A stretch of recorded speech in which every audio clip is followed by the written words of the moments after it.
Cette émission vous est présentée en partenariat avec la Société d'histoire du Lac-Saint-Jean, qui se préoccupe de rendre accessibles les éléments de notre patrimoine qui ont façonné l'histoire de la région et la vie quotidienne de ses habitants, ainsi qu'avec la participation financière de la résidence funéraire Lac-Saint-Jean, propriété exclusive des gens du milieu, qui accompagne et soutient les familles endeuillées depuis plus de 3 décennies avec respect et compassion. Bienvenue à l'émission Nos bâtisseurs.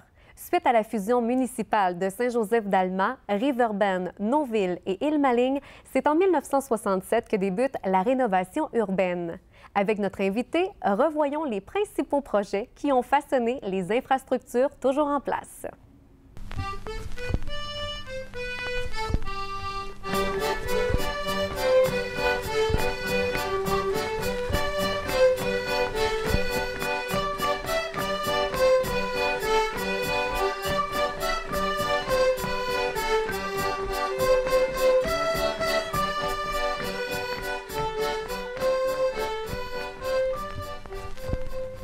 Monsieur Potvin, merci beaucoup d'accepter l'invitation pour l'émission Nos bâtisseurs.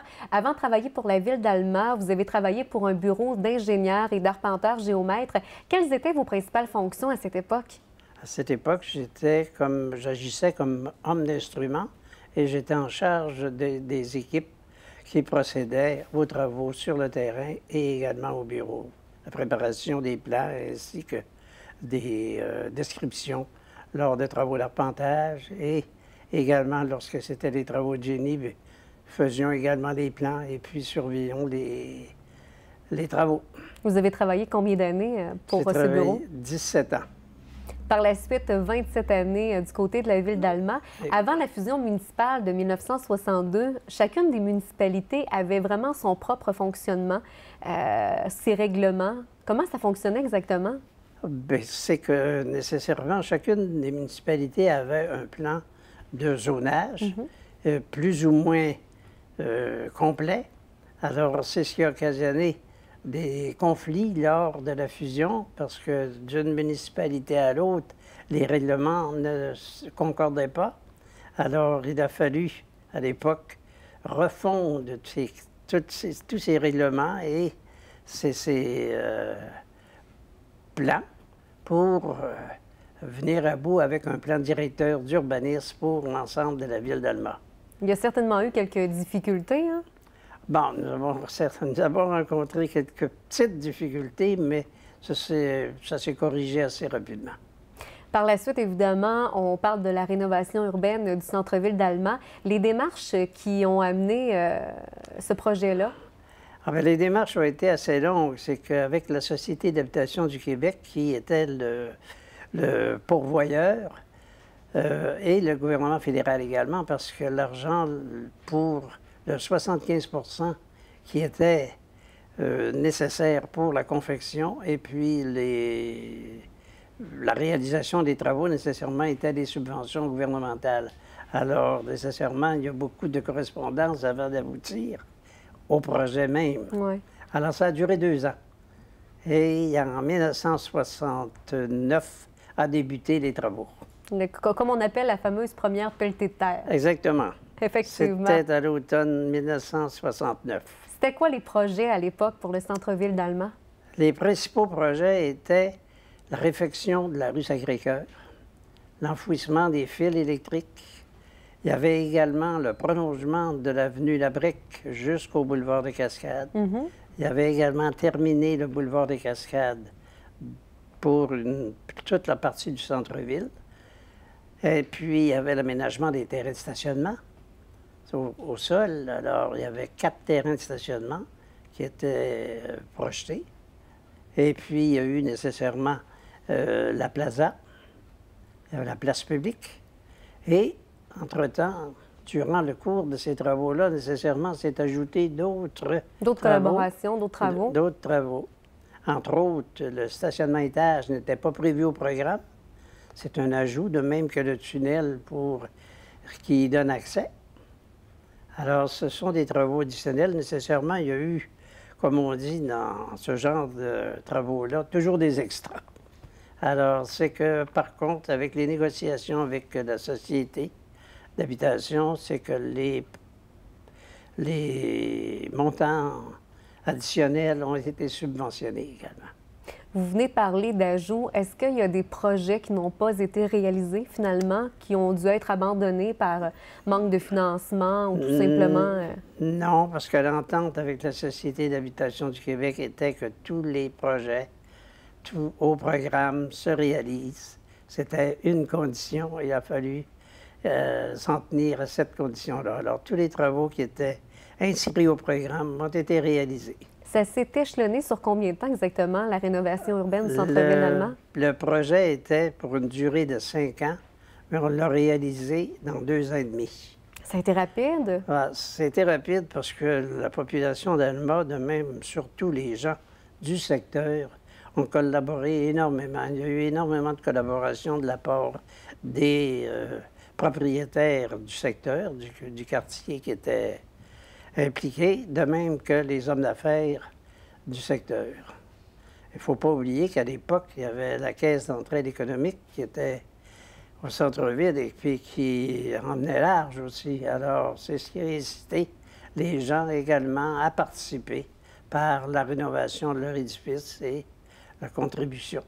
Qu'est-ce qu'il y avait avant la rénovation urbaine? On parle du centre-ville d'Allemand parce qu'on s'entend que le centre-ville d'Allemand, depuis les dernières années, a changé de visage. En 2010, on le sait, la ville a effectué de gros travaux. Avant, justement, les travaux, qu'est-ce qu'on pouvait retrouver au centre-ville? On retrouvait sensiblement la même chose, sauf que c'est que l'aménagement s'est fait différemment. Ça a été un réaménagement.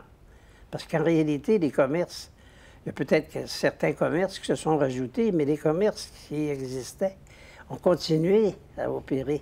On a embelli un petit peu le secteur. C'est exactement ce qui est arrivé. C'est exactement ce qui est arrivé. Sauf qu'il s'est rajouté nécessairement la Plaza d'Alma, qui, elle, n'était pas comprise.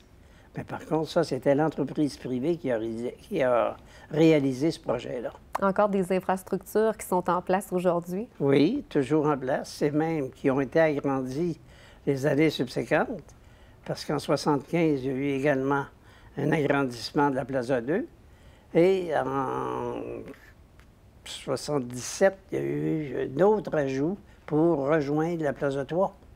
Alors, c'est la raison pour laquelle aujourd'hui, c'est que d'un bout à l'autre de la plaza, on peut circuler de l'est à l'ouest ou de l'ouest à l'est. Oui. Parlez-nous un petit peu des coûts des projets de réalisation, parce qu'il y a entre autres la ville qui devait participer, mais il y avait les 2 paliers des gouvernements. Là. Oui. Et ça a été long aussi là, de prévoir les coûts. Oui, parce que ça s'est fait durant l'étude de 67, parce qu'il fallait avoir des coûts pour demander des subventions. Oui. Alors, c'est que le coût total du programme de rénovation a coûté 2 700 000, 700 quelques dollars. Et puis la subvention était de 1 million, a été de 1 600 000. Ce qui veut dire que la ville leur a coûté environ 600 000 piastres pour tous les travaux qui sont réalisés. Alors, si on regarde les coûts, les plus gros travaux qui se sont faits, là, vous aviez le prolongement de l'avenue Labrec. À l'époque, ça a coûté 327 000 si on le faisait aujourd'hui, ce ne serait pas le même. Ce serait le double et peut-être même plus ça? Même plus que ça. Le boulevard des Cascades avait coûté, lui, à lui seul, environ 250 000. Et puis les élargissements de rues, soit la rue Sacré-Cœur et l'enfouissement, avaient coûté autour de 270 000. Alors, c'est là qu'on voit la différence. Oui, hein? Parce qu'aujourd'hui, on ne serait pas capable de réaliser ces montants d'argent-là. Pour ces montants d'argent-là, ce serait impossible. Pendant les rénovations, entre autres, il y a eu des personnes qui ont été déplacées?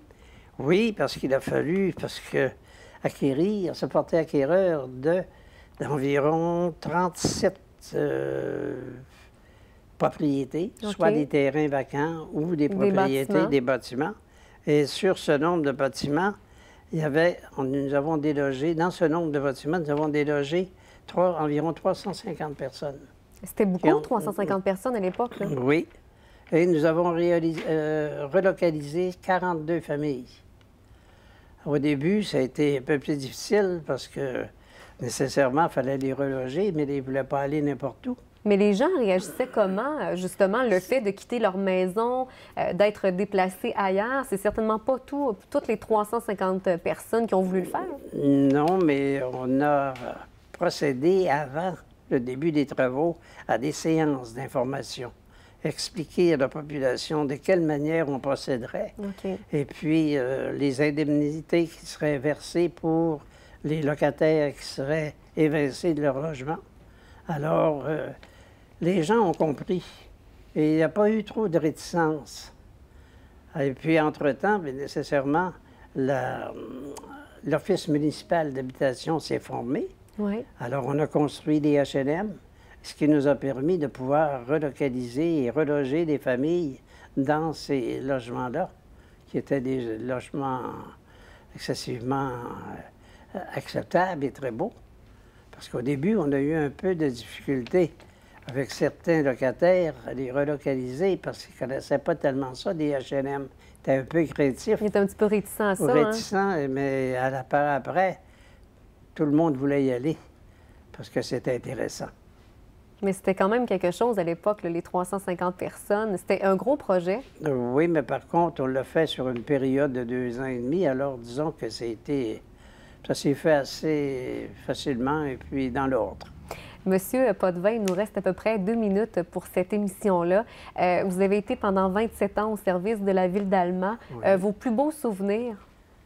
Ah, les plus beaux souvenirs. Cette période-là a été excessivement intéressante parce que nous avons senti l'intérêt de la population pour réaliser ce projet-là et puis l'enthousiasme dont les gens avaient.